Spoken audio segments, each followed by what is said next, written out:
Hello students, how are you today? I hope so you will be very well. Today we shall study about modern India. It means that Adhunik Bharat. So if you come to this channel for the first time, so then subscribe to the channel. Do not forget to press the bell icon so that you will get all notifications our latest uploads. तो बच्चों एक सबसे अच्छी बात यह है कि class बिल्कुल फ्री है आप सभी के लिए.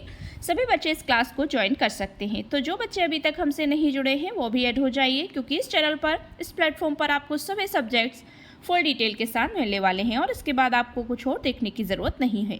और एसएससी से रिलेटेड जीके जीएस की पिछले वीडियोस देखना चाहते हैं तो डिस्क्रिप्शन में हमने उन वीडियोस की लिंक शेयर की है, तो आप वहां से भी उन वीडियोस को वॉच कर सकते हैं. और एक इम्पॉर्टेंट बात मैं आपको बता दूं कि जो बच्चे भी एसएससी से रिलेटेड तैयारियां कर रहे हैं, एसएससी की पोस्ट से रिलेटेड जो भी एग्ज़ाम की तैयारियां कर रहे हैं, एसएससी सीजीएल, एमटीएस और सीएचएसएल एंड जेएचटी, जो भी XYZ, जो भी 8 तरह के एग्ज़ाम एसएससी करवाता है, उससे रिलेटेड अगर आप कोई भी तैयारी कर रहे हैं किसी भी पेपर की, तो उसके लिए आप जीके जीएस की ल्यूसेंट की बुक से तैयारी कर सकते हैं. जीके जीएस के लिए बेस्ट बुक है ल्यूसेंट की, और भी मैं आपको डिस्क्रिप्शन में लिंक दे दूँगी कुछ बुक्स की, तो उनसे भी आप जाकर देख सकते हैं. तो मतलब सेल्फ स्टडी ज़्यादा बेटर होती है, तो आप उनसे तैयारी कर लीजिएगा. और इंग्लिश के लिए आप ट्रांसलेट मतलब गूगल ट्रांसलेट को भी डाउनलोड कर सकते हैं. एक ऐप होता है गूगल ट्रांसलेट, इसके लिए भी मैं आपको एक शॉर्ट वीडियो बनाऊंगी उस पर भी, तो फुल डिटेल के साथ मैं आपको उसमें बताऊंगी कि किस तरह से आप ट्रांसलेशन कर सकते हैं अपने, मतलब किस तरह से आप एक मैटर लिखकर उसको हिंदी में ट्रांसलेट करना, या इंग्लिश में लिख लिया हिंदी में करना, हिंदी लिख लिया उसको इंग्लिश में कन्वर्ट करना. बहुत ही सिंपल वे में मैं आपको नेक्स्ट वीडियो में बताऊंगी. तो चलिए शुरू करते हैं. पिछले वीडियोस तक हमारे 50 क्वेश्चन आधुनिक भारत से रिलेटेड क्लियर हो चुके थे. आज जो हमारे क्वेश्चन है इसमें है, अलीगढ़ में मोहम्मदन एंग्लो ओरिएंटल कॉलेज की स्थापना किसने की थी. वेरी इंपॉर्टेंट क्वेश्चन है, हमेशा पूछा जाता है. मोहम्मद अली जिन्ना, मोहम्मद अली, शौकत अली या sir Syed Ahmad Khan. So option D is the right answer. Sir Syed Ahmad Khan ने अलीगढ़ में मोहम्मदन एंग्लो ओरिएंटल कॉलेज की स्थापना की थी. So D is the correct answer. ये एसएससी सेक्शन ऑफिसर परीक्षा 2006 में पूछा गया प्रश्न है.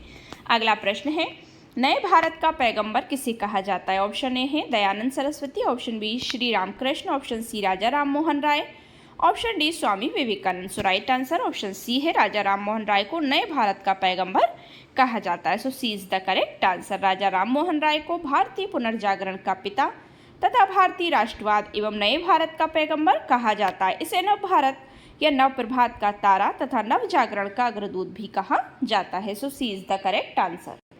अगला प्रश्न है, ब्रह्म समाज के संस्थापक कौन थे. Option A Swami Dayanand Saraswati, option B Ishwarchandra Vidyasagar, option C Raja Ram Mohan Roy, option D Swami Vivekananda. So option C is the right answer. Brahmo Samaj के संस्थापक राजा राम मोहन राय थे. राजा राम मोहन राय भारत में सामाजिक सुधार आंदोलन के अग्रगामी थे. इन्होंने ही सती प्रथा, पर्दा प्रथा तथा बाल विवाह का विरोध किया था.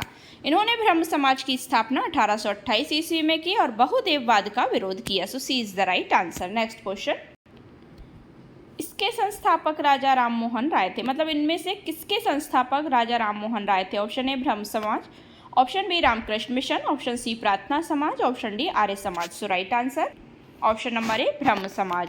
ठीक है ना, ब्रह्म समाज के संस्थापक राजा राम मोहन राय थे. अगला प्रश्न है, प्रार्थना समाज का संस्थापक कौन था. Option A Ramakrishna Paramhansa, option B Swami Vivekananda, option C Atmaram Pandurang, option D Dayanand Saraswati. So right answer क्या होगा. Option number C Atmaram Pandurang. Prarthana Samaj का संस्थापक कौन था. आत्माराम पांडुरंग था. So C is the correct answer. 1867 ईस्वी में केशव चंद्र सेन की प्रेरणा से बम्बई में प्रार्थना समाज की स्थापना हुई. इसके प्रमुख संस्थापक डॉक्टर आत्माराम पांडुरंग एवं महादेव गोविंद रानाडे थे. प्रार्थना समाज का प्रमुख उद्देश्य जाति पाति का विरोध, पुरुषों तथा स्त्रियों की विवाह की आयु में वृद्धि, विधवा विवाह, स्त्री शिक्षा आदि था. So C is the right answer. Next question, Raja Ram Mohan Roy ने किसके विरुद्ध एक ऐतिहासिक आंदोलन का आयोजन किया था. ऑप्शन ए जाति प्रथा, ऑप्शन बी सती प्रथा, ऑप्शन सी समाज में महिलाओं की अपमानजनक स्थिति, ऑप्शन डी व्यर्थ में धार्मिक अनुष्ठानों का पालन. मतलब राजा राम मोहन राय ने किसके विरुद्ध एक ऐतिहासिक आंदोलन का आयोजन किया था. So B is the right answer. Sati प्रथा के विरुद्ध एक आंदोलन छेड़ा था उन्होंने कि सती प्रथा का विरोध किया जाए और उसको खत्म कर दिया जाए. सो राइट आंसर बी हो जाएगा कि राजा राम मोहन राय ने सती प्रथा के विरुद्ध ऐतिहासिक आंदोलन का आयोजन किया था. So B is the correct answer. Next question, निम्नलिखित का मिलान कीजिए. धर्म सुधार आंदोलन और संस्थापक. आर्य समाज, सामने लिखा है राजा राम मोहन राय, ब्रह्म समाज दयानंद सरस्वती, वेद समाज आत्माराम पांडुरंग और चौथा है प्रार्थना समाज केशव चंद्र सेन तथा के श्रीधरलू नायडू। सो इसके ऑप्शन देख लेते हैं। ऑप्शन है ए का बी, 2 का ए, 3 का सी, 4 का डी। ऑप्शन बी 1 का बी, 2 का ए, 3 का डी, 4 का सी। ऑप्शन सी है ए का 1 का ए, 2 का बी, 3 का डी, 4 का सी एंड डी ऑप्शन है 1 का बी, 2 का डी, 3 का ए, 4 का सी। सो इसका राइट आंसर होगा ऑप्शन नंबर बी हो जाएगा इसका करेक्ट आंसर। कि फर्स्ट वाला जो है वो बी से मिलेगा, सेकंड वाला जो है वो ए से मिलेगा, थर्ड वाला है वो डी से मिलेगा और फोर्थ वाला सी से मिलेगा। मतलब फर्स्ट का क्या हो जाएगा, दयानंद सरस्वती, आर्य समाज की स्थापना दयानंद सरस्वती ने की। और जो आपका सेकंड है ब्रह्म समाज, उसका मतलब ब्रह्म समाज की स्थापना राजा राम मोहन राय ने की। वेद समाज की स्थापना जो है केशव चंद्र सेन तथा के श्रीधरलू नायडू ने की। और प्रार्थना समाज की स्थापना आत्माराम पांडुरंग ने की। सो राइट आंसर ऑप्शन बी हो जाएगा। चाहे तो आप यहाँ भी देख सकते हैं, सामने जो शब्द लिखे हैं आप यहाँ से नोट डाउन कर लीजिएगा। अगला प्रश्न है, उपनिवेशी भारत में कोलकाता में एशियाटिक सोसाइटी की स्थापना किसने की? ऑप्शन है William Jones, option B A O. Hume, option C Raja Ravi Varma, option D Keshav Chandra Sen.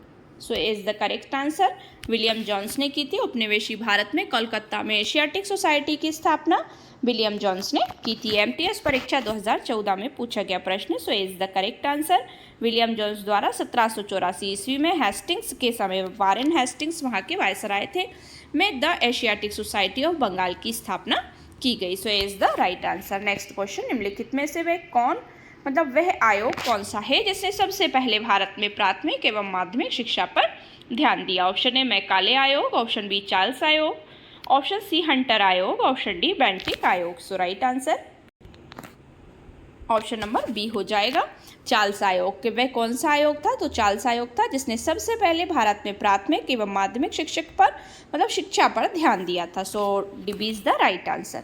सर्वप्रथम चार्ल्स वुड आयोग में प्राथमिक एवं माध्यमिक स्तर पर या माध्यमिक शिक्षा पर ध्यान दिया गया।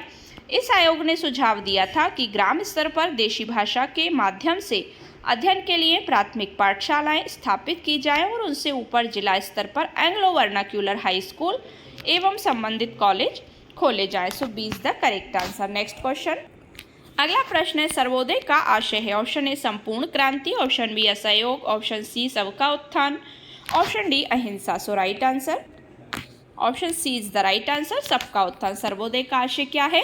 सबका उत्थान यानी कि सबका उदय। So C is the correct answer. Sarvodaya का अर्थ होता है सबका उत्थान। सर्वोदय की अवधारणा महात्मा गांधी ने जॉन रस्किन की पुस्तक अनटू दिस क्लास से ग्रहण की थी। सो C is the right answer. अगला प्रश्न है, 19वीं शताब्दी में सबसे पहले शुरू किया जाने वाला सुधार आंदोलन निम्नलिखित में से कौन सा था? ऑप्शन ए प्रार्थना समाज, ऑप्शन बी ब्रह्म Samaj, option C Arya Samaj, option D Ramakrishna. So right answer option number B हो जाएगा ब्रह्म समाज। मतलब 19वीं शताब्दी में सबसे पहले शुरू किया जाने वाला सुधार आंदोलन कौन सा था? तो वो ब्रह्म समाज था। ठीक है, so B is the correct answer. जो 1828 ईस्वी में ब्रह्म समाज आंदोलन की शुरुआत राजा राम मोहन राय के द्वारा की गई थी। B is the correct answer. अगला प्रश्न है, सत्यशोधक सभा के संस्थापक महाराष्ट्र में कौन थे? Option A doctor Baba Saheb Ambedkar, option B doctor Atmaram Pandurang, option C Gopal Babawala, option D Jyotiba Phule. सो सत्यशोधक समाज के संस्थापक महाराष्ट्र में कौन थे? सो वो थे ज्योतिबा फुले। मतलब उन्होंने सत्यशोधक समाज की स्थापना की थी, वो महाराष्ट्र के थे। So right answer D is the right answer. 1873 ईस्वी में ज्योतिबा फुले ने की सत्यशोधक समाज की स्थापना, जिसमें मानव अधिकारों एवं जाति प्रथा के उन्मूलन पर बल दिया गया। इन्होंने अपनी पुस्तक गुलामगिरी 1872 एवं अपने संगठन सत्यशोधक समाज के द्वारा पाखंडियों एवं उनके अवसरवादी धर्म ग्रंथों से निम्न जातियों की रक्षा की आवश्यकता पर बल दिया। So D is the correct answer. Next question, Satyashodhak Samaj की स्थापना किसके द्वारा की गई? अभी भी यही क्वेश्चन पढ़ा है हमने, Mahatma Gandhi, Jyotiba Phule, doctor B are Ambedkar या स्वामी विवेकानंद। सो आप समझ ही गए होंगे इसका answer. B is the correct. Jyotiba Phule ने सत्यशोधक समाज की स्थापना की थी। सो राइट आंसर बी हो जाएगा। अगला प्रश्न है, औपनिवेशिक भारत में भारतीय विधवाओं के लिए शारदा सदन स्कूल की स्थापना किसने की? Option A Sarojini Naidu, option B Pandita Ramabai, option C Dayanand Saraswati, option D Mahadev Govind Ranade. SSC constable GD परीक्षा 2015 में पूछा गया प्रश्न है। सो राइट आंसर क्या होगा इसमें? B is the right answer, Pandita Ramabai. मतलब औपनिवेशिक भारत में भारतीय विधवाओं के लिए शारदा सदन स्कूल की स्थापना किसने की? तो वो पंडिता रमाबाई ने की थी। एसएससी जीडी कांस्टेबल परीक्षा में पूछा गया प्रश्न है। औपनिवेशिक भारत में भारतीय विधवाओं के लिए शारदा सदन स्कूल की स्थापना 1889 ईस्वी में पंडिता रमाबाई ने मुंबई में की थी। So B is the right answer. Next question. अब आते हैं कुछ उपनाम, कथन और उनसे रिलेटेड पुस्तकें। ऑनलाइन परीक्षा प्रश्न 2016 से 18 में पूछे गए प्रश्न है। वह रानी जिसका उपनाम ब्लडी मैरी था, वो उसका नाम क्या था? मतलब मैरी प्रथम। भारत का प्रथम हिंदी समाचार पत्र कौन सा है? उद्यंत मार्डन। लीडर कामरेड हिंदुस्तान अभ्युदय में से कौन सा समाचार पत्र मदन मोहन मालवीय से संबंधित नहीं है? सो कामरेड नहीं है। 1852 ईस्वी में सत्य प्रकाश नामक समाचार पत्र गुजराती में किसने प्रकाशित किया? तो करसन दास मुलजी ने किया था। अब आते हैं इससे रिलेटेड कुछ एमसीक्यूज क्वेश्चन, जो कि ऑफलाइन परीक्षा प्रश्न 2006 से 15 के और ऑनलाइन परीक्षा प्रश्न 17 से 18 में पूछे गए। वर्षों पहले, अगला प्रश्न है इसका, वर्षों पहले हमने नियति के साथ एक वादा किया था और अब वह वादा पूरा करने का समय आ गया है। यह शब्द 14 अगस्त 1947 की रात को किसने कहे थे? वेरी इंपॉर्टेंट है। Doctor BR Ambedkar, C Rajagopalachari, Jawaharlal Nehru या doctor Rajendra Prasad. So option C is the right answer. ये शब्द किसके थे? पंडित जवाहरलाल नेहरू के थे कि वर्षों पहले हमने नियति के साथ एक वादा किया था और अब उस वादे को पूरा करने का समय आ गया। ये शब्द पंडित जवाहरलाल नेहरू के द्वारा 14 अगस्त को 1947 की रात को कहे गए थे। सो राइट आंसर होगा ऑप्शन नंबर सी। उपयुक्त प्रसिद्ध कथन 14 अगस्त 1947 की आधी रात को जवाहरलाल नेहरू के ट्रिस्ट विद डेस्टिनी भाषण का एक अंश है, जो कि उन्होंने अपने भाषण में ये शब्द कहे थे। So C is the right answer. Next question. अगला प्रश्न है, the Indian war of independence नामक पुस्तक के लेखक कौन थे? Option A Krishna Varma, option B madam Cama, option C BG Tilak, option D VD Savarkar. So right answer क्या होगा? Option number D VD Savarkar. The Indian war of independence नामक पुस्तक के लेखक कौन है? तो वो VD सावरकर के द्वारा लिखी गई पुस्तक है। सो राइट आंसर डी हो जाएगा। इसकी डिटेल देख लेते हैं। The Indian war of independence नामक पुस्तक के लेखक VD सावरकर थे। So D is the correct answer. किसने कहा था स्वाद का वास्तविक स्थान जीवा नहीं है बल्कि मन है? मतलब स्वाद मतलब टेस्ट का वास्तविक स्थान जीभ नहीं है, हमारी जबान नहीं है, बल्कि मन है। तो ये किसने कहा था? Option A Aurobindo Ghosh, option B Mahatma Gandhi, option C Bal Gangadhar Tilak, option D Swami Vivekananda. So right answer option number B होगा। महात्मा गांधी ने यह कथन कहा था। एसएससी स्नातक स्तरीय परीक्षा 2008 में पूछा गया प्रश्न। So B is the right answer. अगला प्रश्न है, यह विचार किसने विकसित किया था कि साधन ही उद्देश्यों का औचित्य बताते हैं या बनाते हैं? Option A Kautilya, option B Raja Rammohan Roy, option C Swami Dayanand Saraswati, option D Mahatma Gandhi. So इसका राइट आंसर होगा option number D. Mahatma Gandhi ने यह कहा था कि साधन ही उद्देश्यों का औचित्य बताते हैं या बनाते हैं। So D is the right answer. Next question.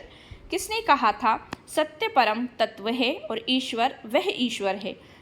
Option A Swami Vivekananda, option B Rabindranath Tagore, option C Mohandas Karamchand Gandhi. मौका लिखा है इसमें, तो मोहनदास करमचंद गांधी है इसका फुल फॉर्म, और Radha Krishnan. Right answer C is the correct answer. Mohandas Karamchand Gandhi मतलब महात्मा गांधी ने ये कथन कहा था कि सत्य परम तत्व है और वह ईश्वर है। तो आपको कंफ्यूज नहीं होना, अगर ऐसा लिखा है तो वो मोहनदास करमचंद गांधी है, मतलब महात्मा गांधी का पूरा नाम है। So C is the correct answer. Next question.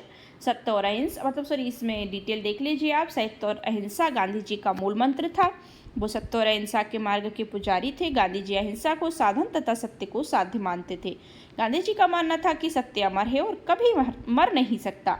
Gandhi ji ने लिखा है, सत्य के अतिरिक्त मेरा अन्य कोई ईश्वर नहीं है जिसकी मैं सेवा करूं। सिवाय सत्य के मैं अन्य किसी भी भक्ति नहीं कर सकता और ना ही किसी अन्य का अनुशासन मानता हूँ। सो राइट आंसर होगा इसमें सी। Next question. किसे भारतीय बिस्मार्क के रूप में जाना जाता है? Option A Vallabh Bhai Patel, option B Subhash Chandra Bose, option C Bhagat Singh, option D Bal Gangadhar Tilak. So right answer option number A होगा वल्लभ भाई पटेल। किससे भारतीय बिस्मार्क के रूप में जाना जाता है? तो वो वल्लभ भाई पटेल को जाना जाता है। अगला प्रश्न है, निम्नलिखित कांग्रेसी नेताओं में से किसको महान वृद्ध पुरुष कहा जाता है? Option A Mahatma Gandhi, option B Dada भाई Naoroji, option C Bal Gangadhar Tilak, option D Madan Mohan Malaviya. So B is the right answer. Dada भाई नौरोजी को महान वृद्ध पुरुष कहा जाता था। दादा भाई नौरोजी को महान वृद्ध पुरुष यानी कि great old man of India कहा जाता है। ये प्रथम भारतीय थे जिन्होंने 1892 ईस्वी में उदारवादी दल की ओर से ब्रिटेन के हाउस ऑफ कॉमन्स का सदस्य चुना गया। इन्होंने ही सर्वप्रथम भारत में राष्ट्रीय आय के आंकड़ों की गणना करने का प्रयास किया। इन्होंने रहनुमाई मजदया संत सभा तथा ईस्ट इंडिया एसोसिएशन की स्थापना भी की। तो इससे रिलेटेड और भी फुल डिटेल्स आप यहाँ देख लीजिएगा। नेक्स्ट क्वेश्चन, भारत का दादा ग्रैंड ओल्ड मैन किसे कहा जाता है? Option A Jawaharlal Nehru, option B Mahatma Gandhi, option C Gopal Krishna Gokhale, option D दादा भाई नौरोजी। सो अभी इसी से रिलेटेड ऊपर पढ़ा है हमने, किसको कहा जाता है ग्रैंड ओल्ड मैन। सो वो दादा भाई नौरोजी को कहा जाता है भारत का दादा, यानी कि ग्रैंड ओल्ड मैन। अगला प्रश्न है, भारत के सम्मानीय बुजुर्ग दादाजी के नाम से कौन विख्यात है? वेरी इंपॉर्टेंट क्वेश्चन है, इसी तरह से भी पूछ लिया जा सकता है। दादा भाई नौरोजी, मदन मोहन मालवीय, मोहन गोविंद रानडे या सुरेंद्रनाथ बनर्जी। सो इसमें भी आपका ऑप्शन नंबर ए राइट हो जाएगा। दादा भाई नौरोजी को ही भारत के सम्मानीय बुजुर्ग यानी दादाजी के नाम से जाना जाता है या विख्यात है या प्रसिद्ध है। ये एसएससी जीडी कांस्टेबल परीक्षा में पूछा गया प्रश्न है। सो राइट आंसर ए हो जाएगा। अगला प्रश्न है, भारत में राष्ट्रीय आय का आकलन सबसे पहले किसने किया था? ऑप्शन ए महालनोबिस ने, दादा भाई नौरोजी ने, VKRV राव ने या सरदार पटेल ने। सो राइट आंसर क्या होगा? ऑप्शन नंबर बी दादा भाई नौरोजी। भारत में राष्ट्रीय आय का आकलन सबसे पहले किसने किया था? तो दादा भाई नौरोजी ने किया था। ब्रिटिश संसद का सदस्य बनने वाला पहला व्यक्ति कौन था? ऑप्शन ए बंकिम चंद्र चटर्जी, WC बनर्जी, दादा भाई नौरोजी और प्रयुक्त में से कोई भी नहीं। सो C is the right answer कि ब्रिटिश संसद का सदस्य बनने वाला पहला भारतीय था दादा भाई नौरोजी, मतलब बहुत ज़्यादा फेमस रहे हैं ये। So C is the correct answer. British House of Commons में चुना जाने वाला पहला भारतीय कौन था? Option A Lord Sinha, option B SN Tagore, option C WC Banerjee, option D दादा भाई नौरोजी। सो इसमें भी डी करेक्ट हो जाएगा, दादा भाई Naoroji. British House of Commons में चुना जाने वाला पहला भारतीय भी दादा भाई नौरोजी ही रहे थे। So D is the correct answer. अगला प्रश्न है, भारत से ब्रिटेन की ओर संपत्ति के अपवहन यानी ड्रेन ऑफ वेल्थ का सिद्धांत किसने प्रतिपादित किया? Option A Gopal Krishna Gokhale, option B Surendranath Banerjee, option B Dada भाई Naoroji, option C Surendranath Banerjee, option D Lala Lajpat Rai. अगला सो इसका राइट आंसर होगा ऑप्शन नंबर बी कि भारत से ब्रिटेन की ओर संपत्ति के अपवहन का सिद्धांत किसने प्रतिपादित किया? तो वो दादा भाई नौरोजी ने ही किया था। सो ये सभी एक दूसरे से रिलेटेड ही क्वेश्चन है। So B is the correct answer. Full detail आपको फर्स्ट वाले क्वेश्चन में मिल जाएगी।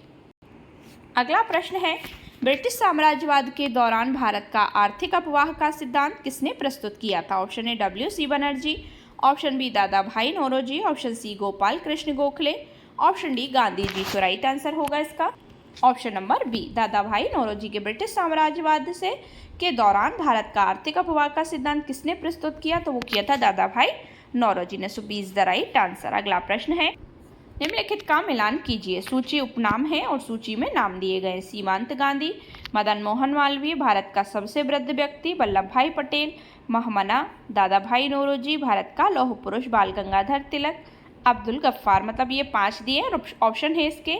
ऑप्शन फर्स्ट है ए का 4 होगा, बी का 2 होगा, सी का 3 होगा, डी का 5 होगा। ऑप्शन बी है ए का 5 है, बी का 3 है, सी का 1 है या डी का 2 है। ऑप्शन सी है ए का 4, बी का 2, सी का 5 या डी का 1। ऑप्शन डी है ए का 5, बी का 3, सी का 2, डी का 4। So option B is the right answer कि ए का 5 होगा, मतलब ए किससे मिलेगा? 5 से। अब्दुल गफ्फार खान। सीमांत गांधी किसे कहते थे? अब्दुल गफ्फार खान। और जो है बी जो मिलेगा वो 3 से मिलेगा, मतलब बी किससे मिलेगा? 3 से। भारत का सबसे वृद्ध व्यक्ति अभी हम पढ़ कर आए दादा भाई नौरोजी। और जो सी है वो 1 से मिलेगा, ठीक है ना। सी का क्या हो जाएगा? 1 मदन मोहन मालवीय। महमना किसे कहते थे? मदन मोहन मालवीय। और डी जो है आपका वो 2 से मिल जाएगा, मतलब वल्लभ भाई पटेल। भारत का लौह पुरुष सरदार वल्लभ भाई पटेल को कहते थे। सो राइट आंसर बी हो जाएगा।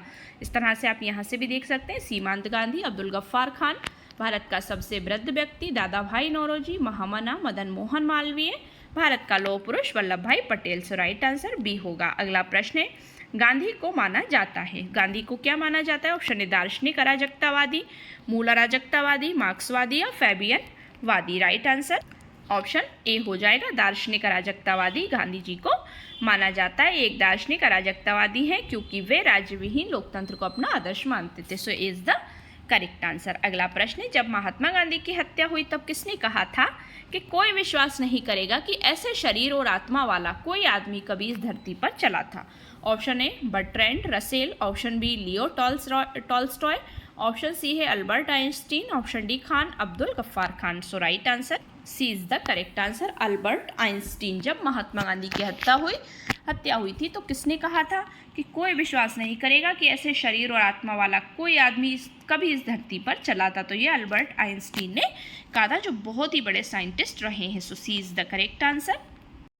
अगला प्रश्न है, महात्मा गांधी अर्धनग्न फकीर है, ये उक्ति किसने कही थी? Option A Winston Churchill, Lord Mountbatten, Lord Wavell या Lord Linlithgow. So right answer option A हो जाएगा, विंस्टन चर्चिल ने ये कथन कहा था कि महात्मा गांधी अर्धनग्न फकीर हैं। सो ए is the correct answer.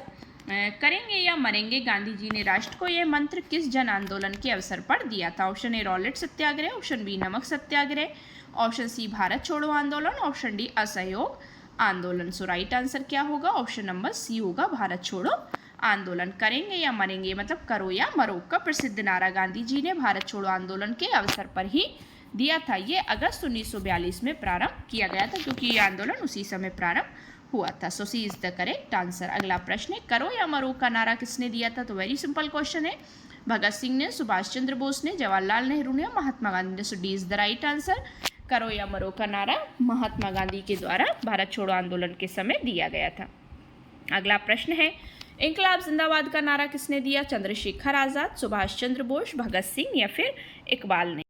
So C is the right answer, Bhagat Singh ने इंकलाब जिंदाबाद का नारा दिया था, भगत सिंह के द्वारा ये नारा दिया गया था। अगला प्रश्न है, वापस वेदों की ओर का आह्वान किसने किया था? स्वामी विवेकानंद द्वारा, स्वामी दयानंद सरस्वती द्वारा, अरविंद घोष द्वारा या राजा राम मोहन राय द्वारा वापस वेदों की ओर का आह्वान किसने दिया था? So B is the correct answer, Swami Dayanand Saraswati द्वारा वापस वेदों की ओर मतलब अपने वेदों की ओर वापस लौट चलो, तो ये दिया था नारा स्वामी दयानंद सरस्वती जी के द्वारा। So B is the correct answer. अगला प्रश्न है, राष्ट्रीय संघर्ष के दौरान प्रसिद्ध समाचार पत्र केसरी का संस्थापक संपादक कौन था? Option A Mahatma Gandhi, option B Jawaharlal Nehru, option C Lokmanya Tilak, option D Mohammad Iqbal. So right answer option number C होगा कि राष्ट्रीय संघर्ष के दौरान प्रसिद्ध समाचार पत्र केसरी का संस्थापक संपादक लोकमान्य तिलक को माना जाता था, मतलब उन्हीं को कहा गया, लोकमान्य तिलक को। इस तरह से आप यहाँ डिटेल भी देख लीजिएगा। 1881 ईस्वी में बम्बई से केसरी और मराठा नामक दो महत्वपूर्ण समाचार पत्र प्रारंभ किए गए थे। मराठी भाषा में प्रकाशित केसरी को तिलक ने होम रूल आंदोलन का मुख्य पात्र बना दिया था। मराठा अंग्रेजी भाषा में प्रकाशित होता था। प्रारंभ में केसरी के संपादक केलकर और मराठा के संपादक आगरकर थे। बाद में इन दोनों पत्रों का संपादन तिलक द्वारा किया गया। सो राइट आंसर ऑप्शन सी हो जाएगा। भगवद गीता का अंग्रेजी में अनुवाद करने वाला पहला यूरोपियन कौन था? Option A Sir Alexander Cunningham, option B William Jones, option C Charles Wilkins, option D James Prinsep. So right answer क्या होगा? Option number C Charles Wilkins, मतलब भगवद गीता का अंग्रेजी में अनुवाद करने वाला पहला यूरोपियन चार्ल्स विलिंकन्स था। So C is the correct answer. इसकी डिटेल आप यहाँ देख सकते हैं। भगवद गीता का अंग्रेजी में अनुवाद किसने किया था? पहला यूरोपियन व्यक्ति था चार्ल्स विलिंकन्स। भगवद गीता का अंग्रेजी अनुवाद 1785 ईस्वी में विलिंकन्स ने किया था। यह प्रथम पुस्तक थी जिसका अनुवाद एशियाटिक सोसाइटी ऑफ बंगाल के तहत हुआ था। So C is the right answer. सो ये थी हमारी 50 क्वेश्चंस की very very important class. I hope so आपको वीडियो पसंद आया होगा। अगला क्वेश्चन है, गांधी जी ने किस धार्मिक ग्रंथ को अपनी माता कहा था? Option A Ramayan, option B the New Testament, option C Bhagavad Gita, option D Quran Sharif. Right answer option number C, Gandhi ji ने धार्मिक ग्रंथ को अपनी माता कहा था तो वो भगवद गीता को कहा था। एसएससी सीपीओ परीक्षा 2009 में पूछा गया प्रश्न है। So C is the right answer. अगला प्रश्न है आज की वीडियो का हमारा लास्ट क्वेश्चन, प्रसिद्ध क्रांतिकारी गीत सरफरोशी की तमन्ना अब हमारे दिल में है की रचना किसने की थी? भगत सिंह ने, खुदीराम बोस ने, चंद्रशेखर आजाद ने या राम प्रसाद बिस्मिल ने? सो राइट आंसर होगा इसका option number D, Ram Prasad Bismil ने प्रसिद्ध क्रांतिकारी गीत सरफरोशी की तमन्ना अब हमारे दिल में की रचना राम प्रसाद बिस्मिल ने की थी। सो इसका राइट आंसर ऑप्शन डी हो जाएगा। सो ये थी हमारी 50 क्वेश्चंस की very very important class. I hope so आपको वीडियो पसंद आया होगा। अगर वीडियो पसंद आया तो वीडियो को लाइक शेयर करिए, चैनल को सब्सक्राइब कर लीजिए। सब्सक्राइब करते वक्त बेल आइकन प्रेस करना बिल्कुल ना भूलें, जिससे कि आप हमारी कोई भी लेटेस्ट अपलोड को मिस ना करें। Thanks for watching my video and see you again with the next video. Thank you so much once again.